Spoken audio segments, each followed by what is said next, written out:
Chief minister KCR secular शख्सियत के मालिक बीजेपी से जोड़कर मुसलमानों को गुमराह करने की साजिश। कांग्रेस के लिए मुसलमान सिर्फ एक वोट बैंक। मेरी पहली कामयाबी में मुसलमानों का रोल नाकाबिल फरामोश। विकाराबाद जिले के टांडूर में मुस्लिम इजलास से चेयरमैन वक्फ बोर्ड मसीउल्लाह खान, रुकन असम्बली पायलट रोहित रेड्डी का खिताब।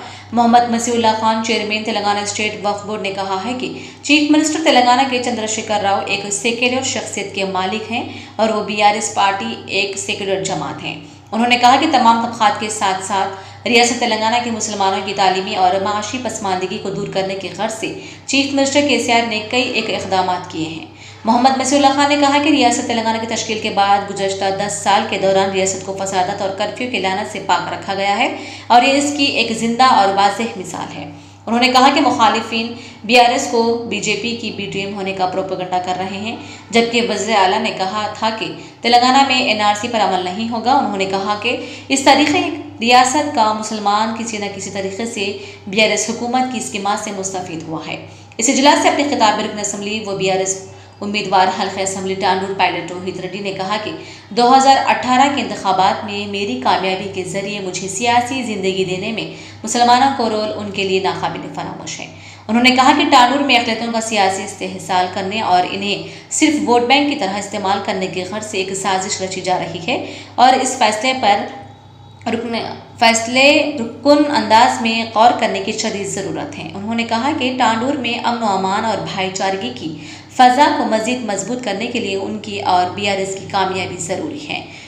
रिपोर्टर्स को और सब लोगों को भी आदाब और सलाम पेश कर रहा हूं।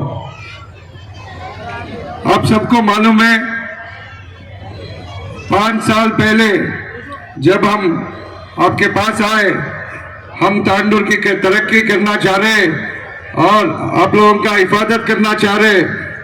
आप लोगों का दुआ दीजिए।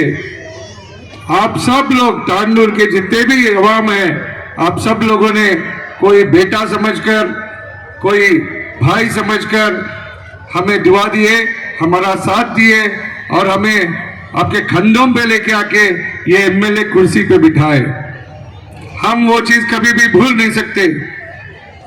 उन दिनों में हमारे अपोजिट में बड़े बड़े हत्या खड़े थे, फिर भी उनके साथ आप नहीं दिए। सब टांडूर के जितने भी अवाम है, हम सब लोग मुझे आपका अपना समझकर हमें जिताया। उन दिनों में मैंने एक ही चीज बताया, टांडूर की तरक्की करने के लिए मैं आया और टांडूर के अवाम की परेशानियों को दूर करने के लिए मैं सियासत में आया।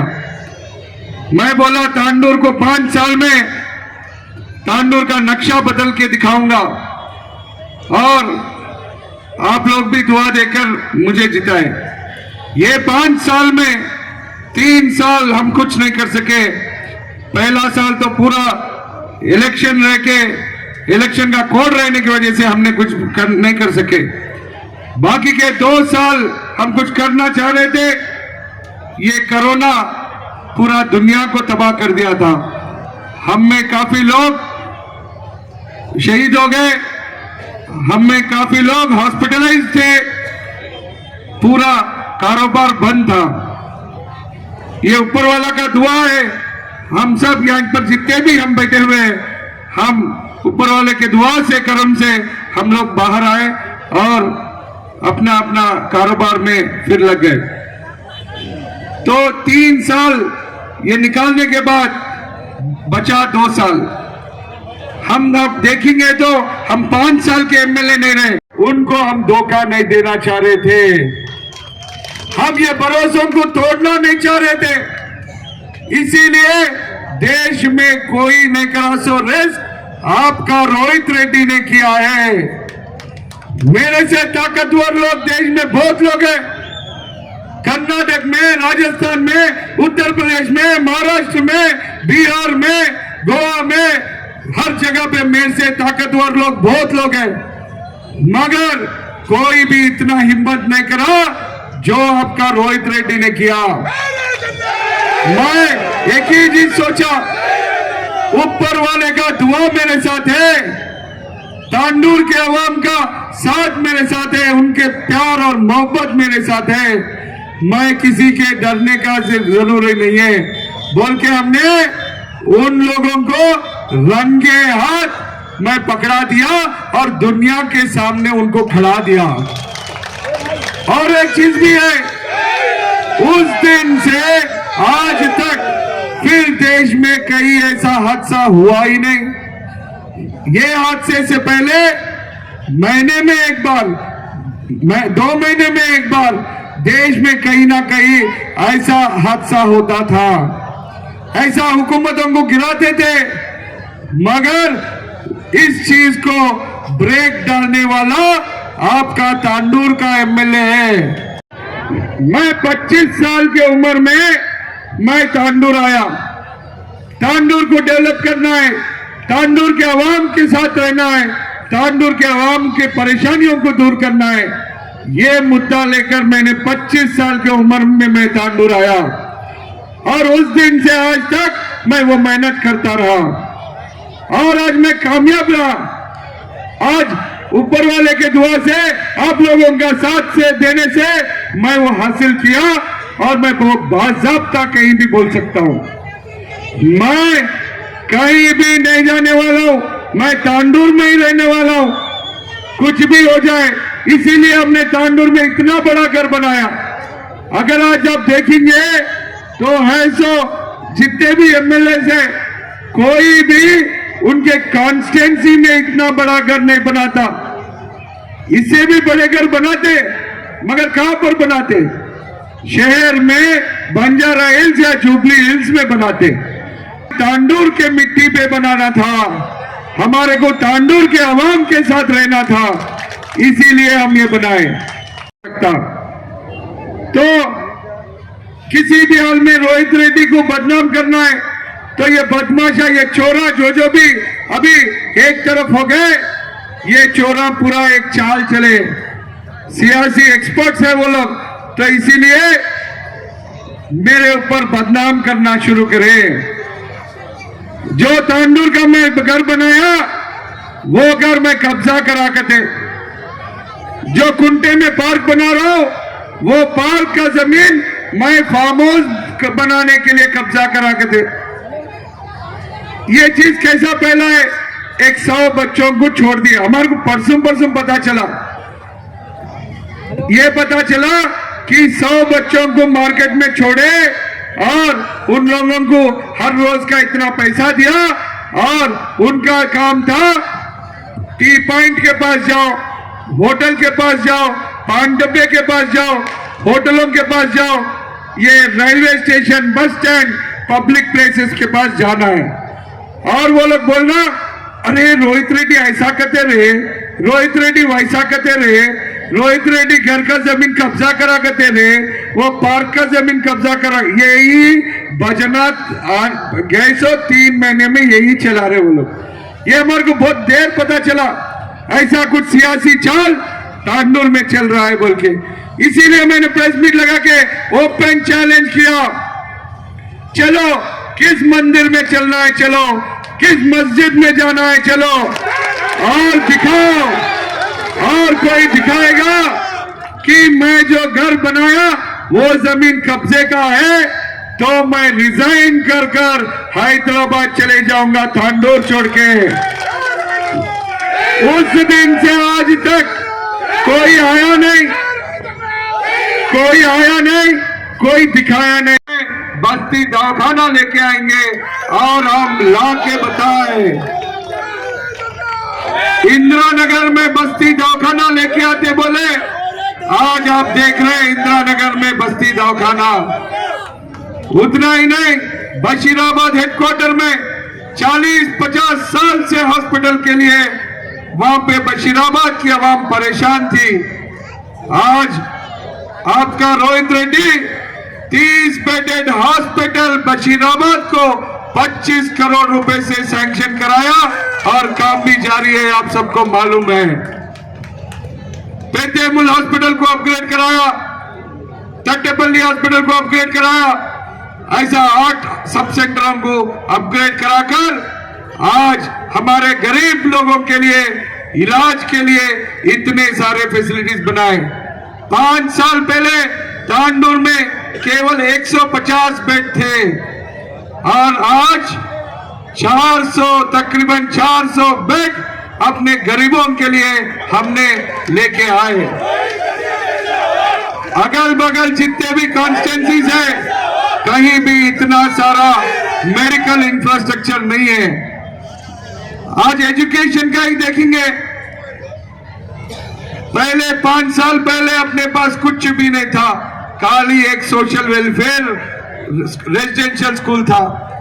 मगर आज देख रहे हैं आप, आज अपने तांडूर में 2 minority residential, 2 SC residential, 2 BC residential और एक ट्राइबल रेजिडेंशियल, इसके साथ 4 केजीबीवी, 4 मॉडल स्कूल और इतने सारे बच्चों के लिए वहां पर हम पढ़ाई का इंतजाम करें। आज अपने माइनॉरिटी स्कूलों को देखिए, आज माइनॉरिटी स्कूल एक यूनिवर्सिटी के जैसा दिख रहा है। वहां पर हर माइनॉरिटी स्कूल में 600 गरीब बच्चे पढ़ाई कर रहे हैं और तेलंगाना बीआरएस हुकूमत एक बच्चे के ऊपर 1,50,000 रुपए हर साल खर्चा कर रही है। वहां पर जबरदस्त पढ़ाई, उनका देखभाल और जबरदस्त खाना पीना भी वहां पर इंतजाम करे हैं। उतना ही नहीं, आज देश में तेलंगाना राज्य एक ऐसा राज्य है जहां पर हमारा हुकूमत हर मजहब को उनके वैल्यूज के मायने लगाता है। आज देश में तेलंगाना स्टेट, सिर्फ तेलंगाना स्टेट एक स्टेट है जहां पर बीआरएस हुकूमत ने वो माइनॉरिटी स्कूल के बच्चों को उर्दू भी सिखा रहे और नमाज भी पढ़ा रहे हैं। देश में कहीं भी ये नहीं है, वो अब गौर करना चाहिए। उतना ही नहीं, 10 साल से एक दंगा फसाद नहीं, एक कर्फ्यू नहीं, हिंदू मुसलमान सब एक भाई भाई के साथ अमन के साथ रह के चलने वाली हुकूमत का नाम केसीआर साहब की हुकूमत है, वो है बीआरएस हुकूमत है। और आपके जो लीडर है, आपके जो एमएलए है, वो अब एमएलए के लिए नहीं, आप एक मिनिस्टर के लिए वोट डालना है। आपका हमारा भाई, आपका हमारा जो लीडर है,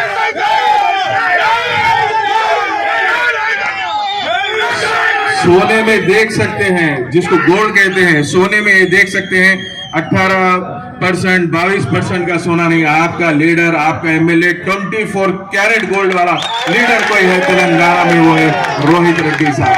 करोड़ों रुपया देकर इनको खरीदने की कोशिश की गई, लेकिन कभी हमारी पार्टी बिकने वाली पार्टी नहीं है। उसका मिसाल, जिंदा मिसाल देने वाले लीडर का नाम, एमएलए का नाम पायलट रोहित रेड्डी साहब। उन्होंने अपने नाम के साथ जो पायलट उनका खिताब है, आपके तांडूर को भी देख सकते हैं, उन्होंने एक एयरपोर्ट के साथ सजा दिए, एयरपोर्ट के साथ पूरे हिंदुस्तान में नाम लेके आने वाले लीडर का नाम रोहित रेड्डी साहब है।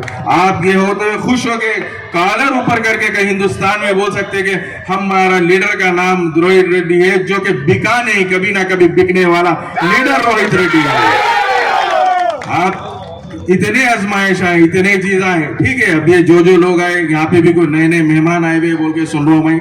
हमारे पास का कल्चर है तेलंगाना का, मेहमान नवाजी, गुलपोशी, शॉलपोशी, उसके बाद शोरोपोशी करने का नाम हमारा काम है। लेकिन 30 तारीख को उनको बढ़ा देना है, कार के निशान को हमारे जो सो वोट डालना है, फिर वापिस आपके एमएलए नहीं, मिनिस्टर साहब को आपके पास लेके आना है, जिनका नाम है हमारे को। तो देख सकते हैं वक्फ बोर्ड के बारे में ये बोल रहे कि जमीन ये हो गए भाई, किसके दौर में हुए वो? 10 साल पहले, बरसों से आप लोग हुकूमत करते हुए आए, बरसों से आप लोग तबाह ताराज करते हुए आए हमारी प्रॉपर्टियों को। आज आके आपको वक्फ बोर्ड याद आ रहा है, आज आके आपको केसीआर साहब बोले 12% वो याद आ रहा है। अरे केसीआर साहब एक ऐसे शेर है, 12% बोले बराबर काउंसिल से लेके असेंबली में फॉरवर्ड करे, यहाँ से बिल फॉरवर्ड करने वाले का नाम केसीआर साहब है। आप लोग मैनिफेस्टो बनाए, क्यों नहीं उसके अंदर ये चीज रखे? क्योंकि यहाँ से बिल चले गई और वो बिल वहां सेंट्रल में रुकी हुई है। आप जो कहलाते हैं बीआरएस बी टीम किस मौके पे कहलाते हैं? अगर बी टीम रहती तो 12% का रिजर्वेशन हमारा कब का हो चुका था। यही केसीआर साहब है जो एनआरसी के वक्त पूरे हिंदुस्तान के मुसलमान रात दिन सो रहे थे, डर रहे थे हमारे साथ क्या होता बोल के, पूरे जो से फिक्र में थे, नहीं थे। कि कभी एनआरसी हिंदुस्तान में कहीं भी आ जाने तो रियासत तेलंगाना में कभी एनआरसी नहीं आएंगी। यहाँ के मुसलमान हमारे हैं, हमारे भाई है, हमारे साथ रहने वाले हैं, कहने का नाम केसीआर साहब है। ये सब चीज मत भूलिएगा। अब आते नए नए लोग आते, ये बताते वो बताते, ये चंद दिन के थोड़े खवाल आने वाले, थोड़े शेर शायरी करने वाले आते, अपना बाजा बजा लेते चले आते। लेकिन अन्ना मैं आपको एक चीज क्लियर बता देता हूँ, मुसलमान अच्छी तरीके से जानते हैं कि केसीआर साहब क्या है, केसीआर साहब ने हमें क्या क्या दिया है। या जितने लोग बैठे हुए हैं, हर कोई ना कोई एक ना एक स्कीम से हमारे खानदान में, हमारे घर में, हमारे बच्चों में कोई ना कोई तो फायदा उठाया हुआ है या नहीं है, मेरे को बता दीजिए आप। जब हम इतने स्कीमात देखे, इतने चीज, अब हमारे पास ये दौर है, हमारे पास ये कहावत है कि आज के दाल खाने से अच्छे कल की बिरयानी नहीं बोलते हमारे पास। आज का दाल खाना अच्छा है, कल की बिरयानी से बोलने वाले का नाम तेलंगाना के मुसलमान है। अब आके कई स्कीम दिखाते, हम वैसा कर देंगे, ऐसा कोई कुछ करने वाला नहीं है। हर चीज अल्हम्दुलिल्लाह हमारे पास भरपूर है, पेट भर के है हर चीज। एक खास कर हमारी जो इज्जत है मुसलमानों की, माशाल्लाह से आप कभी देख सकते हैं कि कोई हमारे ऊपर, जो दूसरे स्टेटों में गैर गलत काम हमारे ऊपर हमेशा तनकीद, हमारे ऊपर जो कुर्बानियों को लेकर कत्लो गारत होता है, वो दूसरे रियासतों में होता है। कभी तेलंगाना में हुआ क्या? ईद बारात के मौके पे ले लो, रिसेंटली अपने अम्मास बाराफात जो हमारे पास इतना बड़ा हुआ हुजूर की, जो सो हमारी शान में, हम हुजूर की शान में करते, हम क्या करें वो चीज के लिए भी नहीं। उस दिन गणेश का होता त्योहार, हम बोले नहीं, हम सब मिलकर है, हम इसका सबूत दिए। ये सब अमन, ये सब करने वाले, सोचने वाले, चलने वाले मुसलमान हैं। और ये मुसलमान कभी किसी का हाथ पकड़े, किसी का जबान दिए किसी को, तो कभी पीछे नहीं हटते, कभी किसी से। अगर एक बार हमारे को कोई चीज का फायदा हुआ, मुसलमान जिंदगी भर उसके साथ रहने वाली कौम का नाम मुसलमान है। तो मैं आप लोगों से गुजारिश करता हूं कि आप आने वाले 30 तारीख को आपके एमएलए को नहीं, होने वाले मिनिस्टर को आप जो सोचा, आप देख सकते हैं, तांडुर की तरक्की देख सकते हैं। एक एमएलए रह के आपके तांडुर को क्या से क्या कर दिए हो, अगर मिनिस्टर बने तो क्या नहीं कर सकते। तो मैं आप लोगों का वक्त ज्यादा नहीं ले हुए, आप सबको सलाम करते हुए, आप लोगों के जज्बे को सलाम करते हुए, माशाल्लाह से इतनी तादाद में पूरे मुसलमान एक जगह होके तांडुर के लिए, तांडुर के एमएलए के लिए, बीआरएस पार्टी के लिए आप लोग एक जगह होके जो ठहरे हुए हैं, मैं आपके सबके जज्बे को सलाम करता हूं। और इंशाअल्लाह ताला 30 तारीख के दिन ये सब कुछ चलने